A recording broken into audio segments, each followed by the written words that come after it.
Hi, everybody, and welcome to Into the Storm with John Zemel. As always, I'm your host, John Zemel.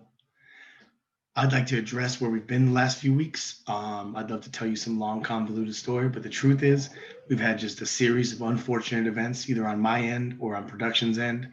And it was unfortunate that that happened in consecutive weeks because we had a lot to talk about. We'll hope to touch back on a lot of those things, and we hope that this never happens again. But I know that you're really thinking, what is going on with the brand new set? Because as our loyal fans know, we like to keep it fresh. We like to keep it funky. We like to mix up the set design. And right now we have all new purple walls behind you. You might also be thinking, did John gain some weight? But no, that's an optical illusion that is caused by purple walls. So that's a little something that we know now. But we have more than just purple walls for you this week. We have an amazing lineup of guests. We have Asgar Tair, who is Tyson Fury's right-hand man, his number two, his number one in his camp. He is the guy that is very much the closest man to Tyson Fury in a lot of ways. And we're going to be able to ask him a lot of things, including previewing the Anthony Joshua Kubrat Pulev fight this week. And on top of that, purple walls aren't your only surprise. We also have a fighter who is on that very undercard. Jamie Delroy Stewart will be making his third fight appearance against a very talented opponent this weekend on the undercard of that Anthony Joshua fight. So I know you're excited. I know I'm excited. Without further ado, let's bring on Asgar. You know it takes a minute for the audio to link up, but we're going to get this going. Asgar Tair, ladies and gentlemen. Let's see if you join. This is better. Asgar Tair, how are you, my friend? I'm good, my man. Good. Good. That's what I like to hear. Now, fingers crossed. Yeah, we're hoping. We've tried to do this 3 times already. If my intro seemed a little rushed, it's because it wasn't my first time doing it. We've had Asgar on here a couple of times and it's been cut off, but it looks like it's staying stable right now. So let's go with it. Asgar, for those who don't know you, would you like to, how do you introduce yourself, when you describe kind of your job description? Professional cornerman, boxing coach, manager. I also run an amateur club. I've been involved in boxing for a very long time, and I've been at all levels from grassroots boxing all the way to being in the corner of the heavyweight champion of the world with Tyson Fury, being involved with Josh Taylor, being involved with Billy Joe Saunders, Eddie Chambers, and he goes on and on, worked alongside Ricky Hatton, worked alongside Freddie Roach, the list goes on and on and on and on and on. I mean, I know you, I know your resume. I could not be more, I cannot express higher what an honor and privilege it is to have you on the show. Thank you for joining us, especially before a very big fight coming up this weekend. But before we get to that, I'd like to address some stuff about Tyson Fury, because I've been critical on the show about him before. I've also been incredibly praiseworthy. I'd like to start by saying that I do think he is the greatest heavyweight in the world. He is definitely the greatest British fighter on the planet right now, especially, because in every other weight class, they keep coming over and they keep going home with an extra one in the L column. So, but Tyson Fury didn't do that. I mean, he got an extra one in the D column and then got an extra one in the W column. I'd like to start off by being complimentary and by asking you, do you think that Tyson Fury's win against Deontay Wilder was underrated? Because I, for one, think that to switch up your style in the way that he did, to change everything about who you are as a fighter, as far as in the ring, to stop the greatest knockout artist of your generation, is one of the greatest achievements in sport history, not just boxing history. And I think it's been almost portrayed as Deontay Wilder got exposed. This was some inevitability, when in reality, I don't think it gets enough credit. And I think it's almost more, it's done in the intention to discredit Deontay Wilder, but by doing that, it also discredits what a phenomenal win it was for Tyson Fury. Deontay Wilder's dangerous to anybody, no matter how good you are. He's dangerous. Would you like to speak on that? Because I honestly believe that's an underrated win. Yeah, absolutely. Listen, one thing's for sure. Deontay Wilder is without a doubt one of the hardest punchers in boxing history. You know, you don't be knocking out people, knocking out everyone that you faced. Everyone, even Tyson, you knocked him out, but Tyson got back up. Yeah, he knocked him out, and then he got back up. It was a very strategic, thought-out plan. When Deontay Wilder fought Tyson the first time, Deontay Wilder was more on the offensive, realizing Tyson was picking him off. So you knew that Deontay had to change his game plan. It was a tactical tick-for-tack chess match. So for Tyson to think, you know what, I'm going to take him to the central ring. And this is something that I know Ben Davidson and Tyson had discussed. This was the strategical plan before they went their own ways. So I always knew this was the game plan. But it was a very risky plan because if you look carefully at the earlier rounds, Deontay caught Tyson 2 or 3 times. Nobody brings that up. Thank you. Deontay Wilder caught him early in this game plan, and he kept staying forward, but that could have gone the other way if that hit goes, you know what I mean? It was a dangerous game plan to implement and then to stick with, because in that first round, he landed a shot that you could hear from my house. Absolutely. And you know, one thing you've got to also say, and I've got to say this, Deontay Wilder is one of the nicest guys I've ever come across. A true gentleman. Forget the the bronze bomber. Yeah. And you've got to understand, he gave Tyson that chance. So all respect due to my man, you know what I mean? And yes, of course, I would love to see the trilogy. He deserves it. But obviously... We'll get into that in a second, by the way. Yeah, and also Deontay Wilder's come out with the excuses. And a lot of people are taking the rip and putting him down. But at the same time, he's a warrior. And warriors have got to give themselves justification. I'm a king. I'm the main man. I only lost because of this. And it builds up that self-belief to create the trilogy. Asgar, I can't agree more with you. I mean, literally everything you just said, I feel like I've thought or said on this show, especially, and regarding the excuses, I understand why they turn people off. I do. I would love it if every fighter handled the loss the way that Anthony Joshua handled his to Ruiz and says that all the credit goes to this man. He was better tonight, blah, blah, blah. That was amazing. But that's the exception. It's not the rule. Most of these guys, if you're Deontay Wilder, you've done nothing but put people to sleep every time you've been in a ring with them your entire life. And then somebody comes out and knocks you down, and you got to start figuring out, because your initial thought isn't going to be, maybe he's just better than me. Your initial thought has to be, well, something's up here, right? You start looking for some reason, building up these justifications in your own mind, like you said, because he's a warrior. You got to get back in that ring. And I'm not making excuses for excuses, but if you don't understand where this mindset can come from, then you'll never understand where that could take place. My question, one of my questions regarding the rematches, because I would like to get into this. I've been critical about the way Tyson Fury has handled the rematches. So I'm going to take you through my timeline here, the way I understand it. And I want you to jump in at any point and correct me if I'm wrong about this, because I do want to understand this from someone who's deep inside of this here, because this has always kind of been confusing to me. Yes, Deontay Wilder gives him that first chance. He gives Tyson Fury that and they both do. They meet up. It was in both their favors.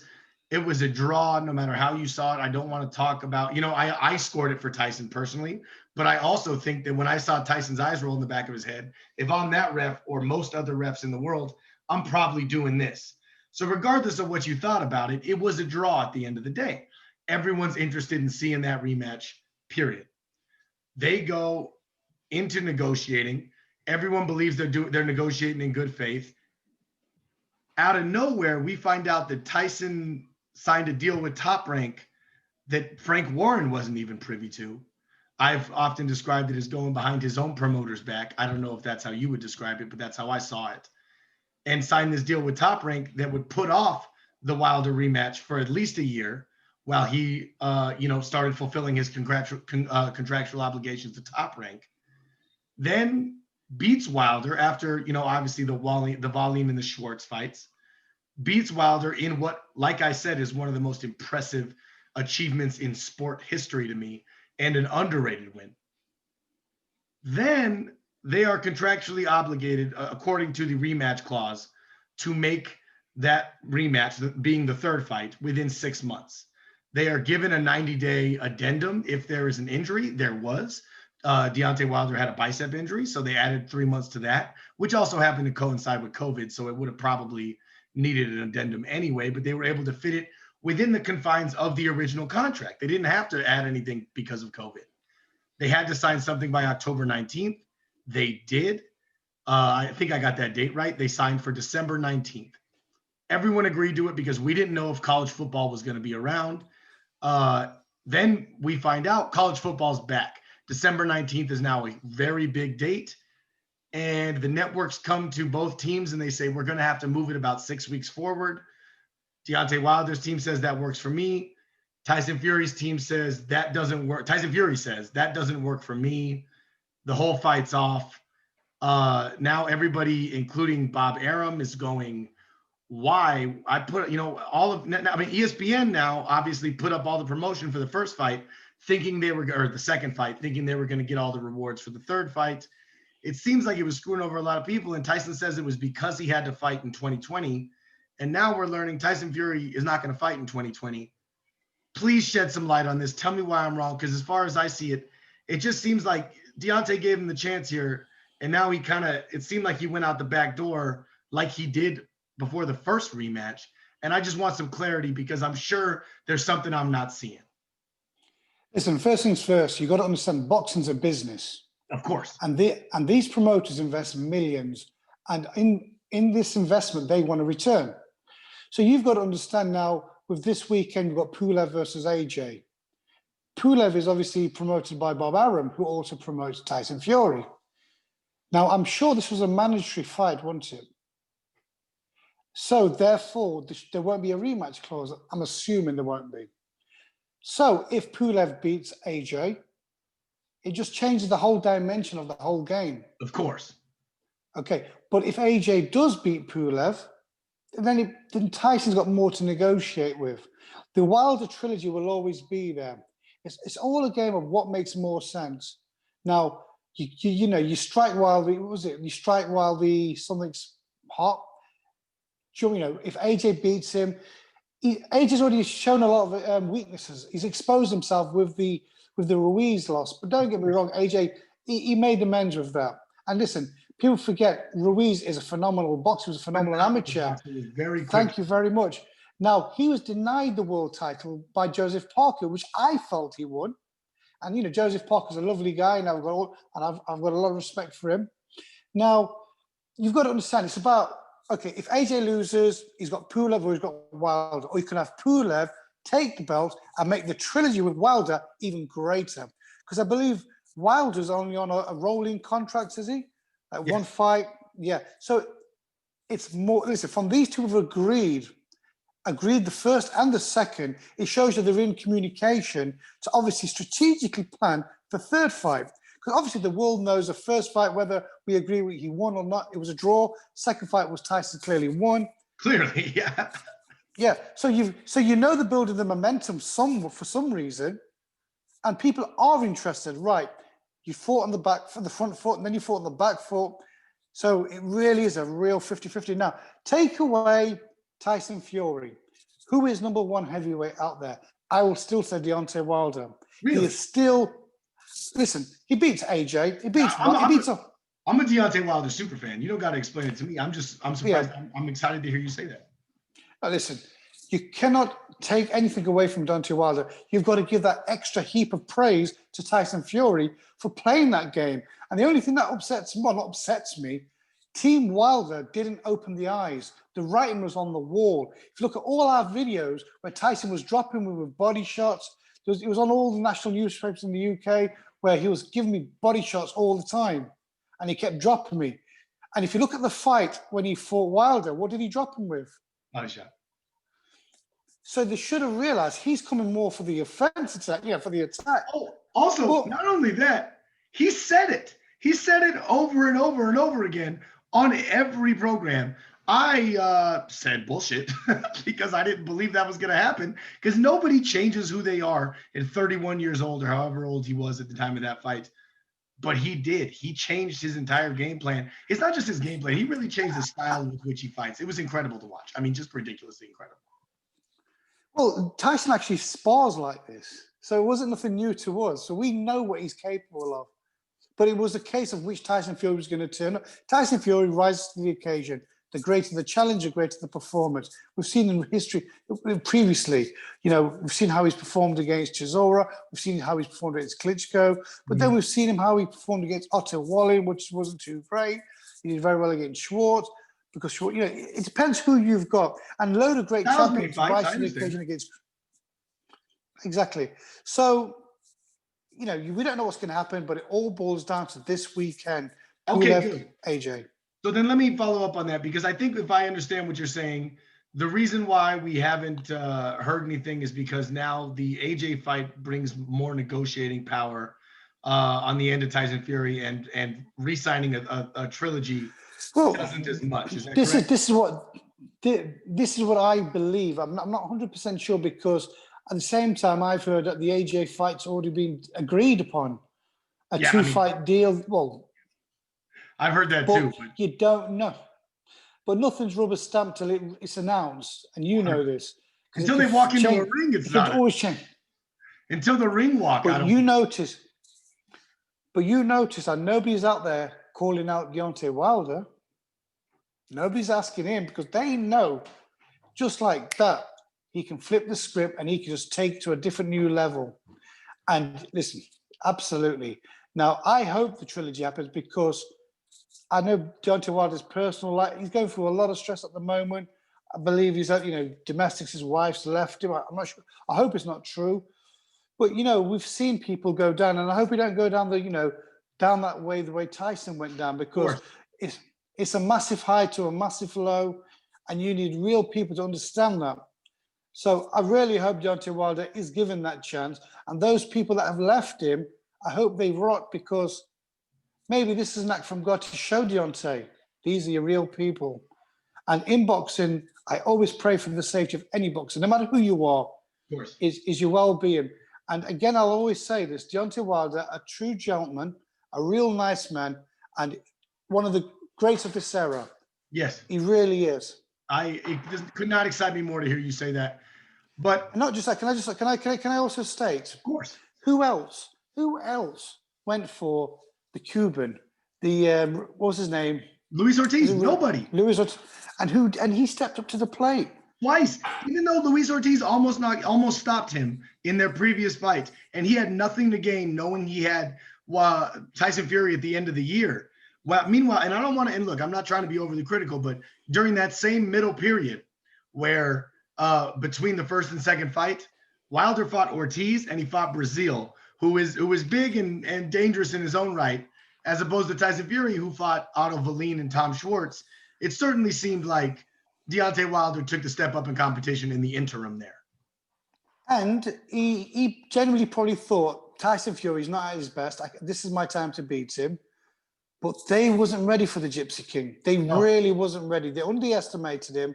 And again, it is what it is.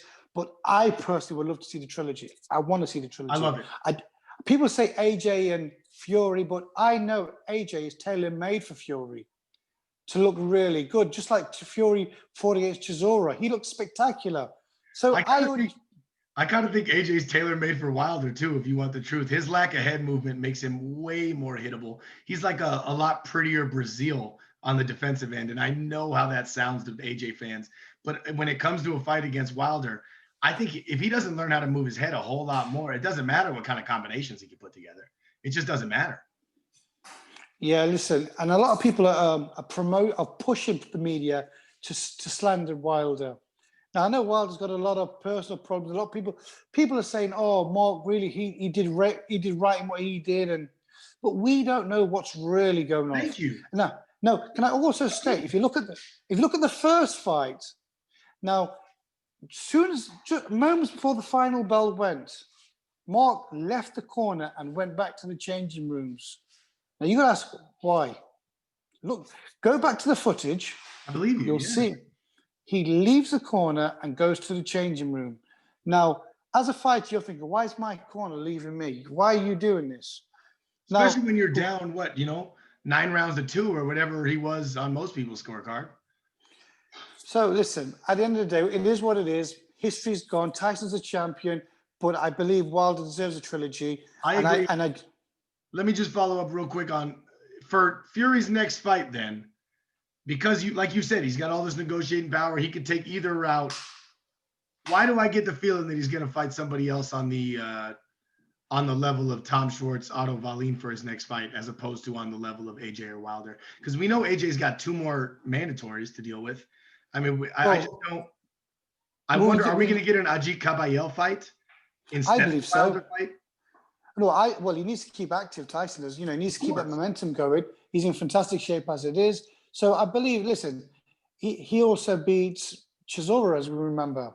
So he's a European champion. So he's no mug, but he ain't on the level of Wilder. So it's a great momentum fight to build up the momentum. Sure. But you've got to understand, AJ's got to decide, do you want the belt? Because I know Tyson's not interested in the belt. Tyson's, the lineal champion, the man that beat the man.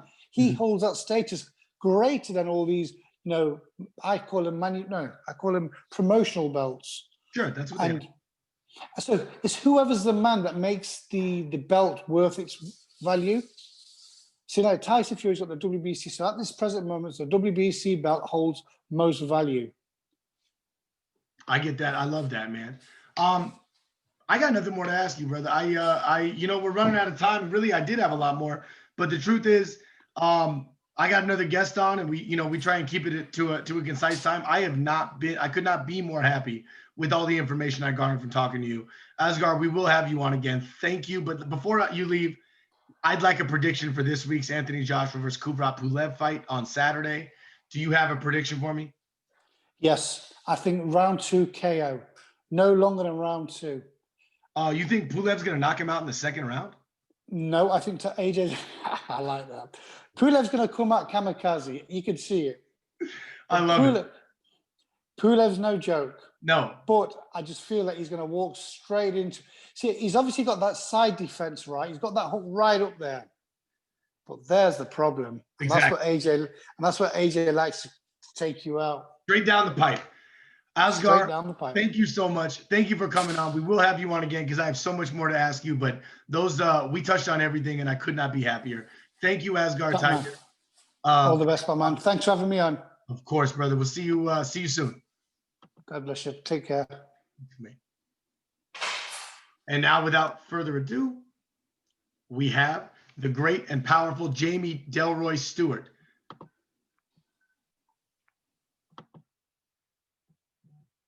Coming on. I have asked him to join, and here he is. Jamie, can you hear me, mate? There he is. He got up quick. Did you guys see that? Athleticism? He's ready. He's connecting to the audio now, people. They're giving me the full scoop. You don't see it. I know you. It says you're connecting. It says it's coming. It's coming, mate. It says it's connecting. It's not his fault. It usually takes a minute. It does not usually take this long. But let me just make sure I don't have him muted for any reason. I got nothing there.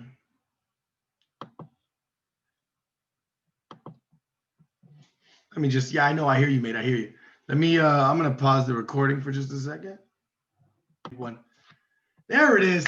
Jamie Delroy Stewart, everybody. How you doing, brother? I'm all right. Yeah, excited. I bet, man. How exciting for you. This is only your third fight and you're on a huge, promotion here. Tell us what that's like. It's, I think I'm just overwhelmed a bit. I'm happy to obviously be on this undercard, but I feel like I'm taking the next step in my journey. Oh my gosh. I bet, brother. I bet. That is, it's really exciting, man. I mean, so this is, let's just go over your career a little bit. You fought your debut fight, which was up against the kind of guy that most people fight on their debut fights. And then you fought a second fight against someone who with a pretty good record. I don't know his full background, but it was a significant step. Yeah. And now your opponent. Yeah, well, he had over 100 amateur fights. He's been a national champion and that, so I took a risk. Yeah. So I did well, I think. And then now this third fight, I'm embarrassed, but Yeah, I don't have the name of the gentleman who you're fighting, but he's 7-0 and with a pretty good record against some quality competition. He's a big puncher, but he's a bit slow on his feet, so I think I can take the advantage of using my boxing on that one. That's awesome. I sure hope so, man. I can. But yeah, This would win be or lose, I'm a winner anyway, aren't I? You absolutely are. You absolutely are. I mean, what an amazing thing to be on the undercard for one of the most popular fighters on the planet. To be, able to showcase your skills this early in your pro career, up against a real step up in competition. You're on a big stage. Win or lose, this is huge for you. But if you were to win, I think this would propel you into a new category of competition in the super welterweight division. Do you agree? Well, that's why I'm here. I need to know if I'm made for this type of level of boxing, and that's all I want to find out. I sit in the gym now and then all the time. I couldn't get a fight after my second fight, so this is like the next thing I could do, really, which has just landed right at the right time. I love it. There's a lot of really fun competition at the 154-pound division. I don't mean to look too far ahead in your career, but in a dream opponent matchup scenario, is there anyone out there, whether they're Jermel Charlo or Well, some of I'm those guys? actually at 147. Oh my God, I have you. BoxRec has you one super welter. I'm embarrassed. That's because my last fight was at middleweight, Okay, so bouncing like, around. Well then, yeah. Well, then anywhere that you could possibly land, is there a dream opponent that you have somewhere down the road? This is how man. I don't even follow boxing, so I don't really know anyone who's in my division. That happens a lot. That happens a lot. You just fight whoever the man is in front of you. I love that. Yeah, definitely.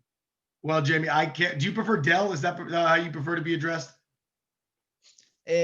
Yeah, that was just what changed my life around. I kind of like used the new name for a bit until I managed to like regain the respect of everybody from where I grew up. So now I use Jamie because I kind of done that now. So I'm like back on track in life. So I use my real name. Well, Jamie, it was an absolute pleasure having you on. Gym. Yeah. Oh, thank you very much.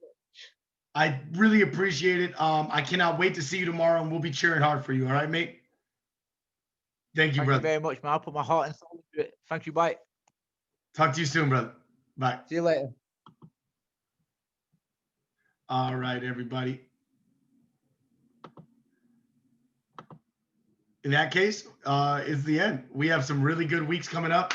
We're previewing a Canelo fight next week, and then the week after that is the end of year Into the Storm Awards for 2020. Please join us then. I can't wait to see you soon. Thank you all very much.